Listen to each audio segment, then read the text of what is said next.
Dios les bendiga a todos, espero que se encuentren muy bien. Este día vamos a abordar un tema que es muy interesante para nosotros como líderes, como parte de una iglesia o una organización que pueda trabajar con personas. Y este día vamos a estar abordando el tema del TEA, lo cual significa trastorno del espectro autista. Esto, según la OMS, nos dice que el autismo tiene diversas manifestaciones grupales, lo cuales son afecciones relacionadas con el desarrollo del cerebro.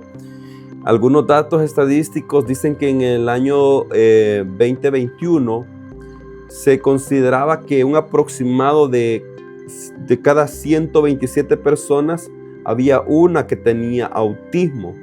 Y aunque esas características pueden detectarse dentro de la primera infancia, muchas veces va a confirmarse ya cuando la persona ya es un poco más grande. En cuanto a las capacidades en las personas con autismo, esto puede variar y puede evolucionar con el tiempo. Aunque algunas personas pueden vivir de manera independiente con lo que es este diagnóstico conocido como TEA o TEA. Otras personas pueden padecer discapacidades graves y necesitan atención y apoyo continuamente el resto de su vida. Entonces, es necesario que pueda haber una intervención, una ayuda psicológica para poder ayudarles en el desarrollo social, emocional, para poder tener una buena comunicación y esto que pueda generar un impacto positivo en el bienestar y calidad de vida de la persona. Así que yo quiero que podamos nosotros indagar un poquito más al respecto, y si tú tienes comentarios puedes dejarlo allí, ¿verdad?, en la bandeja, y juntos podemos reaccionar. Yo quiero decirte que de antemano que esto es parte del desarrollo de un tema como tarea, y estamos aprendiendo, estamos empapándonos acerca de esto. Algunas causas, pueden haber muchos factores por lo cual se puede obtener, y esto tiene que ver algunos que son genéticos, otros ambientales. Entonces, como por ejemplo, los científicos dicen que la exposición a determinados factores ambientales parecen ser más frecuentes en los niños con autismo en sus progenitores. Esto tiene que ver con padres que tienen la oportunidad de engendrar a edades ya bastante adultas. Entonces esto puede ser un riesgo para los niños. Otros, el hecho de que ya pueda la madre quizás estar padeciendo de diabetes y estar dando, de amamantar, ¿verdad?, estar dando pecho a su bebé por un lapso quizás de 6 meses. Todo esto puede influir a que la persona pueda también tener este proceso. Hay otras cosas como por ejemplo la exposición prenatal a contaminantes atmosféricos o determinados metales que son pesados, ¿verdad? Hay algunas también como las complicaciones prenatales, como por ejemplo el hecho de que hayan niños que puedan nacer prematuros o que puedan haber nacido bajos de peso. Así que si me sigues ahorita, ¿verdad?, vamos a ver otras cosas, como por ejemplo, hay personas que pueden consumir algunos medicamentos que pueden generar un riesgo en su salud. Por eso es necesario que usted consulte a su médico antes de poder ingerir medicamentos. Por lo general nosotros los salvadoreños estamos, ¿verdad?, muy, pero muy, ¿cómo decir? Somos muy aventados en el sentido que nos automedicamos a nosotros mismos y lo hacemos, ¿verdad?, porque somos buzos aparentemente, pero la verdad es que corremos el riesgo de hacer un daño. Pero también en todo esto hay otra cosa que puedo decir, y es que los derechos humanos se interesan también por las personas que padecen el TEA. Entonces, esto es lo que dice.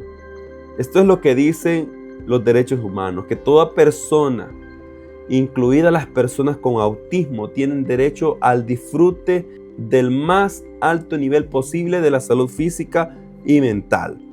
Entonces, más sin embargo, ustedes saben que en la práctica hay personas con autismo que muchas veces son objeto de discriminación, incluyendo la privación injusta de la atención de salud, de la educación, cómo cuesta encontrar muchas veces en nuestras comunidades, por ejemplo, donde estamos nosotros, no hay una escuela especializada donde pueda atenderse a los niños con autismo, y tal vez las oportunidades para poder participar en sus comunidades. Y esto da pena porque aún dentro de la misma iglesia no encajan. ¿Por qué? Porque los líderes, nosotros no comprendemos la circunstancia que están viviendo muchos de nuestros niños. ¿Por qué gritan? ¿Por qué corren? ¿Por qué cuando uno los saluda hay algo que les pasa en ellos? Se alejan, se ausentan y cosas que no podemos comprender. Pero por eso estamos acá. Vamos a responder esto nosotros. ¿Cómo las personas con autismo pueden coexistir con la iglesia y convertirse la iglesia en un lugar seguro y que estas personas se sientan incluidas y amadas?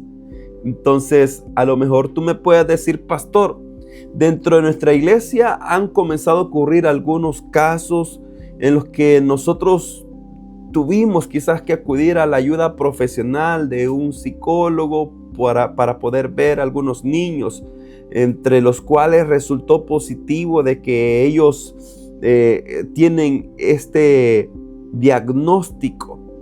¿Qué debemos hacer al respecto? Una de las cosas es capacitarse, ¿verdad?, para poder servir con excelencia a cada una de las personas que tienen este diagnóstico. A través de la ayuda profesional nosotros podemos entender algunas de estas reacciones que ellos tienen, ¿verdad?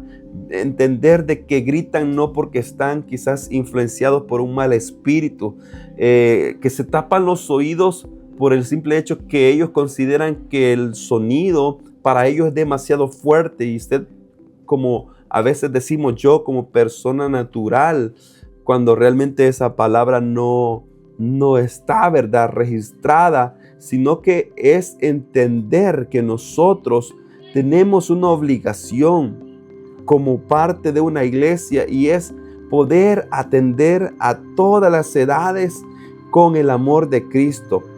Hay que entender por qué ellos golpean muchas veces, y de alguna manera nosotros tenemos que ser empáticos con cada uno de ellos. Esto no es un proceso fácil. Hay que entenderlo, que el proceso va a tomar un poco de tiempo para que los miembros de la iglesia puedan ponerlo en práctica, poder adaptarse y ser esa entidad que va a mostrar el amor de Cristo en todos los aspectos. Entonces, muy probablemente vamos a ver casos donde en algunos servicios vamos a ver estas manifestaciones, pero otras veces quizás a lo mejor van a estar calmaditos, porque es necesario que nosotros podamos actuar con amor y empatía en favor de los que padecen este diagnóstico. Pero hay diferentes testimonios donde padres de familias no se sientan apoyados por la iglesia, porque la iglesia ha dejado a sus hijos al margen debido a que no encajan con el resto de los niños llamados niños normales. ¿Qué es lo que pretendo con esto? Lo que pretendo es que la iglesia Isoal, mi iglesia, sea un lugar seguro, un lugar donde las personas puedan sentirse parte de. En todos los lugares del mundo, en cualquier iglesia, deberíamos tener nosotros esta visión de ser un lugar donde las personas de todos los ámbitos de la vida se sientan amados con identidad y un sentido de pertenencia, que eso es lo que el ser humano busca en muchas ocasiones. Pero el panorama muchas veces es desalentador, ya que la iglesia se ha convertido en un lugar de lucha ante los desafíos que las familias están llevando, ¿verdad? Con el caso que tienen hijos que están padeciendo el TEA.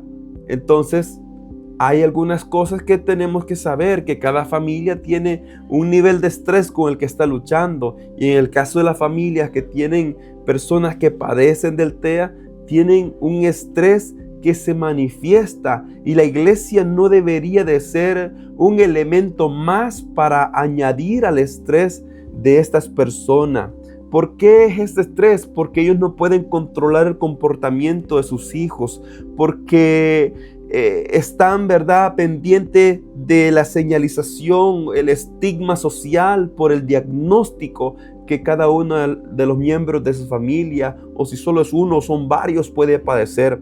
Entonces, esta es una problemática a la que se enfrentan en el mundo, donde no hay amor, donde no hay empatía. La iglesia no debería ser un espacio más donde los padres experimentan este estrés, sino un lugar que pueda ofrecer solución, un lugar que pueda ofrecer apoyo necesario a los niños con autismo, junto a los padres que pueden afrontar estos casos.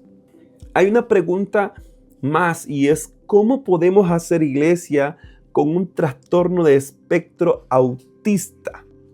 Bueno, hay casos donde las personas evitan lo que es el contacto físico o estar con muchas personas porque se pueden llenar de pánico. A lo mejor los podemos señalar de antisocial o quizás endemoniados. Más bien, quizás nosotros tenemos que iniciar por entender la sensibilidad sensorial de cada una de las personas que nos visitan, que tienen ese diagnóstico. Y a propósito de eso, ¿qué dice la Biblia al respecto? Hebreos capítulo 10, versículo 24 al 25 dice de esta manera: considerándonos como estimularnos unos a otros al amor y a las buenas obras, no dejando de congregarnos como algunos tienen por costumbre, sino exhortándonos unos a otros. ¿Cuál es el mandato de Dios? Nosotros primeramente tenemos que estimularnos en amor, pero donde no hay amor, donde no hay estimulación, las personas no van a querer regresar a la iglesia. El mandato es, y la exhortación, que todos deben de congregarse, no hacerlo, ¿verdad?, como algunos tienen por costumbre, que dejan de congregarse. Entonces ese mandato es claro, y esto incluye a los padres de hijos que padecen del TEA, que padecen de autismo. Entonces la iglesia debe ser una respuesta a la necesidad. En lugar de convertirse en un escenario de restricción, es importante que nadie deje de congregarse, porque realmente esto no debería ser un impedimento, el simplemente tener autismo. Proverbios 27:17 dice que el hierro con hierro se afila y un hombre aguza a otro. Entonces, los procesos que vivimos muchas veces con estos casos nos ayudan también a poder tener paciencia, empatía, amor, paz, reflejar, ¿verdad?, producir los frutos del Espíritu a través de esto. Pero a veces podemos ponernos a renegar y a juzgar a las personas que están viviendo estos casos, cuando nosotros mismos debemos ser los primeros que puedan tener lo que es una relación de apoyo para aquellos que están en medio de esto. ¿Por qué? Porque las personas, los padres, no pueden dejar de tener un crecimiento espiritual. Los hijos que padecen del TEA o autismo no pueden quedarse sin un crecimiento espiritual. Es necesario poder participar siendo iglesia para animar a las personas que están en nuestro entorno. Y entre otras cosas que pudiéramos hablar, es que la Biblia nos enseña que nosotros fuimos creados a imagen y semejanza. Si ustedes recuerdan, Génesis capítulo 1, versículo 27 dice: y creó Dios al hombre a imagen de Dios lo creó, varón y hembra los creó. Hemos sido creados por Dios. La imagen de Dios ha sido puesto en nuestro interior. Salmo 139, versículo 13 dice: porque tú afirmaste mis entrañas, tú me hiciste en el vientre de mi madre. Esto debe a nosotros animarnos para poder entender que Dios tiene propósitos grandes con todas las personas. Yo quiero hacerle estas preguntas a ustedes. ¿Qué pasaría si Dios nos midiera por nuestras capacidades? ¿Qué pasaría? ¿Acaso no fuera un Dios injusto por eso? ¿Acaso no señalaríamos de que Dios me hizo así y si soy un inútil, perdón por la expresión, es porque Dios quiere que yo sea un inútil? Si yo estoy en esta capacidad es porque Dios quiere. Es que Dios nos creó a nosotros a su imagen y semejanza. Él nos formó. Él tiene propósito especial con cada uno. Por su gracia y misericordia, Dios no exija que tengas muchos talentos, pues a través del Espíritu Santo, Él hace una obra grande para fortalecer nuestras debilidades. En medio de todo, cada individuo es capaz de crecer bajo el poder del Espíritu Santo. Recuerda que solamente Dios puede escudriñar el corazón de cada una de las personas. Por eso es que la segunda carta de Corintios, capítulo 12, versículos 9 y 10 dice: y me ha dicho, bástate mi gracia, porque mi poder se perfecciona en la debilidad. Por tanto, de buena gana me gloriaré más bien en mis debilidades, para que repose sobre mí el poder de Cristo. Por lo cual, por amor a Cristo, me gozo en las debilidades y en afrentas, en necesidad y en persecuciones, en angustias, porque cuando soy débil, entonces soy fuerte. Una de las partes muy importantes que nosotros tenemos que tomar en cuenta como líderes, como pastores, como miembros de una iglesia, es que toda persona que ha recibido a Jesús es parte del cuerpo de Cristo. Pero esto no debe de desenfocarnos de lo que vivimos en la sociedad.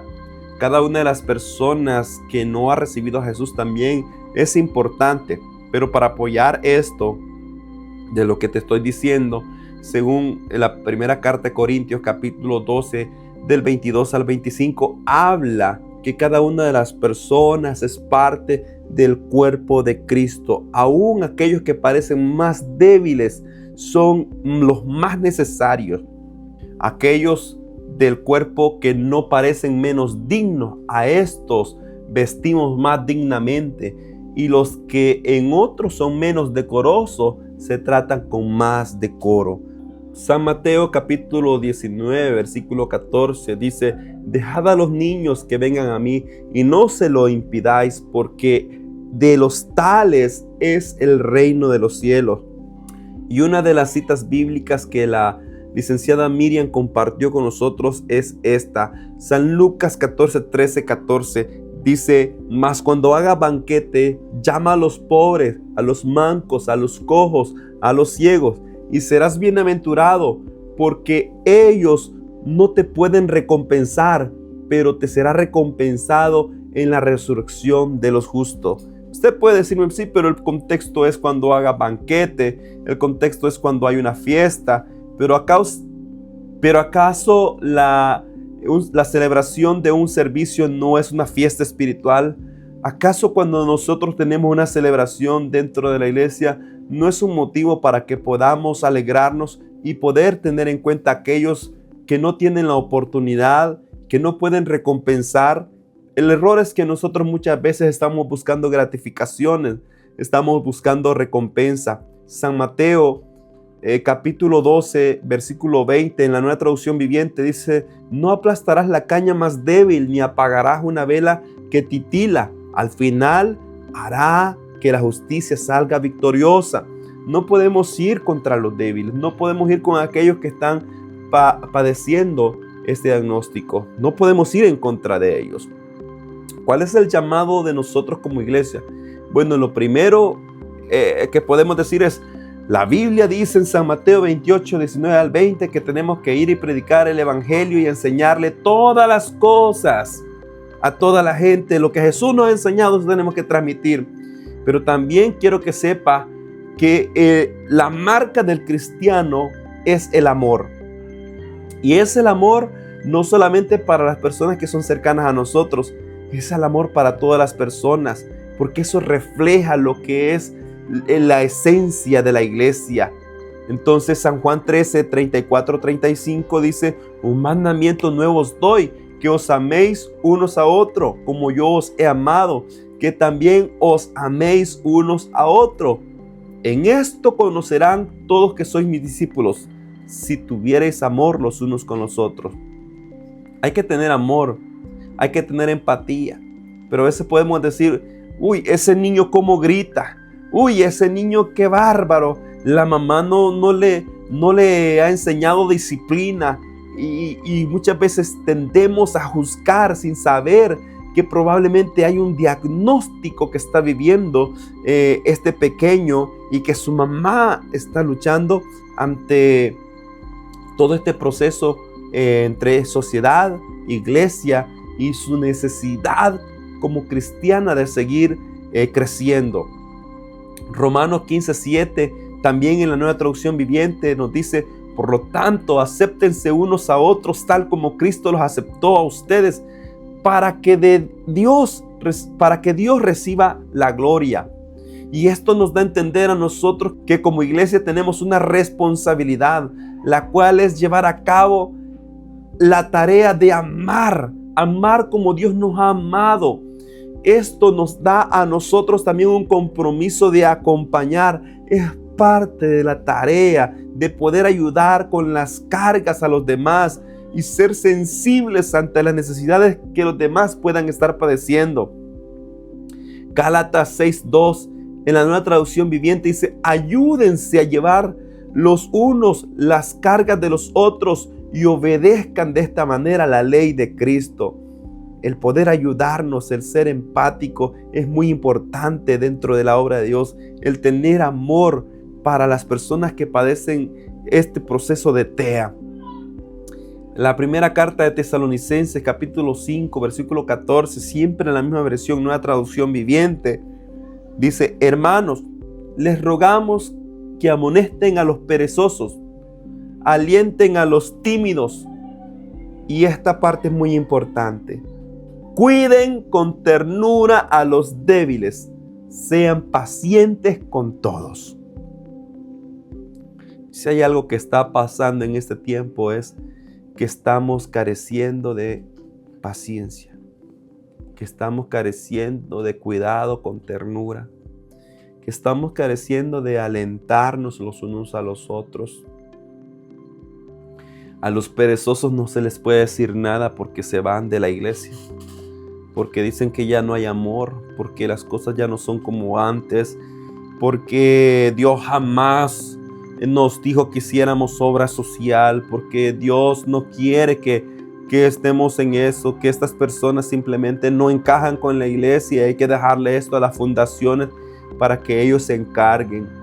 Pero yo quiero hablar en conclusión que como iglesia tenemos un gran desafío ante las necesidades de cada persona que padece el trastorno de espectro autista.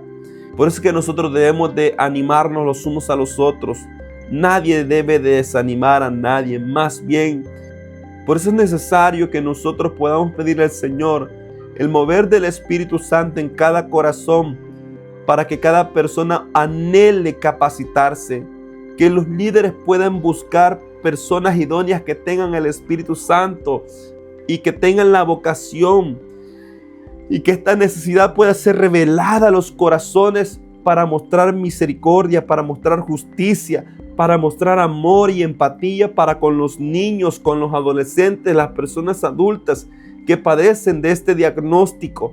Y una vez más la iglesia pueda regresar a desempeñar su papel como lo hizo en la iglesia primitiva, atender las causas sociales, atender a los desvalidos, atender a aquellos por los cuales eran discriminados por la sociedad, eran perseguidos. Si usted me puede decir, sí, pero eso era los mismos cristianos, pero habían cristianos con necesidades, habían cristianos con pobrezas y habían cristianos con enfermedades que la iglesia primitiva también tenía que atender. Entonces, a cada una de las personas que padecen este diagnóstico, una vez más yo quiero decir que la iglesia debe de regresar a desempeñar su papel principal, de volver a tener compasión por los demás, de poder dejar ya de estar pensando en nosotros mismos. Más bien, nosotros podemos estar pensando ya en el bien de los demás, en el bien del prójimo.